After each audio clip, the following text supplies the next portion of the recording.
മലയോര മേഖലയിൽ മനുഷ്യജീവനും കാർഷിക മേഖലക്കും ഭീഷണിയായ വന്യജീവി സംരക്ഷണവുമായി ബന്ധപ്പെട്ട് ഏറനാട് മണ്ഡലത്തിലെ വിവിധ പഞ്ചായത്തുകളെ ഉൾപ്പെടുത്തി പി.കെ. ബഷീർ എം.എൽ.എയുടെ നേതൃത്വത്തിൽ പ്രത്യേക യോഗം ചേർന്നു. എടവണ്ണ പി.എസ്. ഓഡിറ്റോറിയത്തിൽ ചേർന്ന യോഗത്തിൽ ഡി.എഫ്.ഒ ഉൾപ്പെടെ വിവിധ ഉദ്യോഗസ്ഥർ പങ്കെടുത്തു.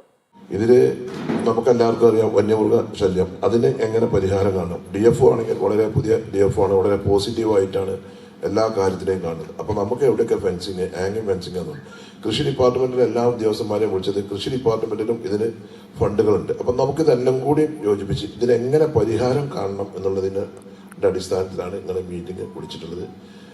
എവിടെയൊക്കെയാണ് പ്രശ്നങ്ങളുള്ളത് പറയാം, DFഉം ഫോറസ്റ്റ് ഡിപ്പാർട്ട്മെന്റും അതിന് പറയും. എന്നിട്ട് നമുക്ക് എങ്ങനെ പരിഹാരം ഉണ്ടാക്കണമെന്ന് ഒരു പോസിറ്റീവ് അപ്രോച്ച്. ഇപ്പോൾ ഞാനും നിങ്ങൾ മാത്രം വിചാരിച്ചത് ആനയും പുലിയും ഇറങ്ങണം നിർത്താൻ കഴിയില്ല, എന്നാലും നമുക്കതിനൊരു പരിഹാരം ഉണ്ടാക്കുക എന്നുള്ളതാണ്. ഇതിപ്പോൾ കേരളം മുഴുവൻ മലയോര മേഖലയിൽ നേരിടുന്ന ഒരു ഗുരുതരമായ ഒരു വിഷയമാണിത്.